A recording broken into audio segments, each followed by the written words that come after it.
So how does a consumer, a patient, a family member figure out whether or not they have a nurse navigator that actually understands the nuances and the complexities of oncology and is able and equipped and qualified to do the necessary research to really help navigate the patient? I think that, in my opinion, patients need to interview their navigator, just as if they'd interview their doctor, just as if they would interview to look at a primary care physician. Many navigators are disease specific. In other words, they focus, for example, you'll have a nurse navigator in a breast center. Now, more navigators are doing multi-sites. So you'll have a nurse navigator that may be navigating patients with gastrointestinal cancer, patients with primary liver cancer, patients with neurologic cancers. So in that situation, that navigator actually can, again, traverse between the medical care, the primary care doctor with the other specialists.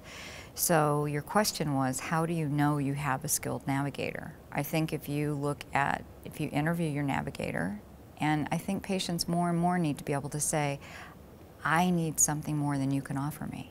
What are some of the key questions a patient needs to ask in interviewing a navigator? How long have you been an oncology nurse, or how long have you been an oncology social worker? What is your relationship like with the fellow team members? How will you communicate with me? How will I find information out that I need on a timely basis? Can you help me coordinate all of the appointments? I think, for example, specifically within a breast navigation position that I did for 5 years, I was the hub of, again, the hub of the patient's communication wheel. In other words, I gave patients their cancer diagnosis with their primary care doctor's understanding. So actually you would give the diagnosis? Because with breast cancer, in this particular setting where I was working, patients would have an abnormal finding with a mammogram. And it is, in my opinion, for my whole 35 years of oncology nursing, the most intensely anxiety-provoking time. So to expedite that care, what we did is we set up in that particular place that I was working, we set up a program that facilitated care in a seamless way.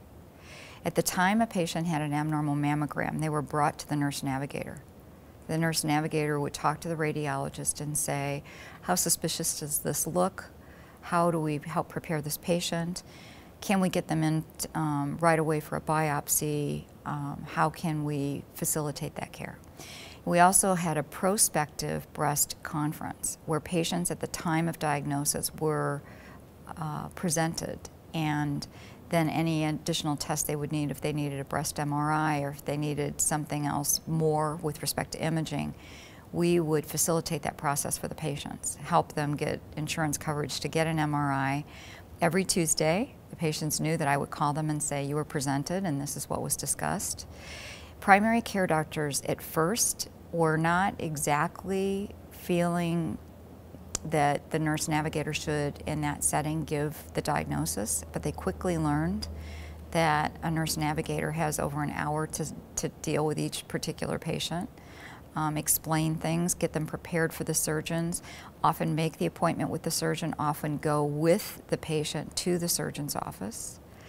Those are the kinds of things I think that are really truly guiding a patient through a very complex system. And what you're describing also is a very sophisticated, precise program.